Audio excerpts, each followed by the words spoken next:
Hey there, I'm Peter Subarashi on the roof. Summer afternoon, the cicadas are chirping. Sorry I haven't made a video in a little while, but as you can see I've been kind of busy growing this. Not working, just sort of hanging around the streets of Shimokitazawa, which is the hipster area of Tokyo. Just standing around, not looking like a douchebag at all. So I thought I'd do another video teaching you things that you shouldn't say in Japan, because obviously I don't know what you should say in Japan. In that regard I'm clueless, but I do know some things that you shouldn't say in Japan. And today's word is hage.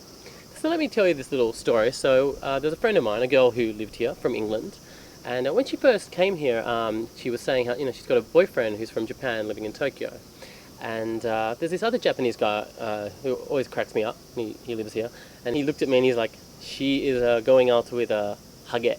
So I'm like, oh, well, what does hage mean? And he just smirks and she says, monk. He's a monk. And I'm like, okay, so you're going out with a monk, wow. Just interesting that she's going out with a monk. And about a week later we're having a party and there's some guy from Nagasaki around for some reason. And I'm just chatting to him about whatever, just having a chat. And then I see my housemate, and she's with her hage boyfriend, the monk. So I thought, oh, that's kind of interesting. So I'm like, oh, so you see this girl? She's actually going out with a hage, trying to impress him by using the word hage. But he looks really offended and he says, what did you say? And I said, she's going out with a hage. Going out with a hage, a monk. And he's like, hage? That's really rude. And I'm like, is it?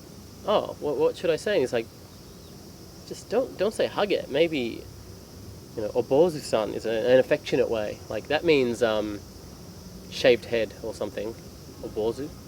But he said, do not say hage. That's really rude. He kind of looked really annoyed at me for saying this, but I just thought it meant monk. Now, here's the thing about the word hage. Now technically hage means baldness. So in a way, referring to the monk as a hage is kind of calling him, there's a baldy over there.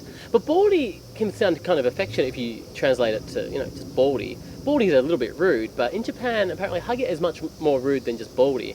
So I think what it really means is, hage kind of translates to bald fuck.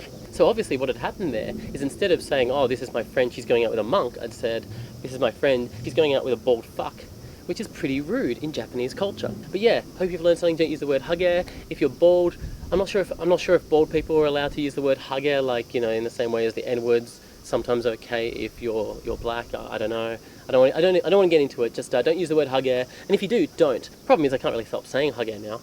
Oi, kono hage, kono hage. I think that works. Anyway, there you go. Being Peter Subarashi. Don't say hage, and see you next time.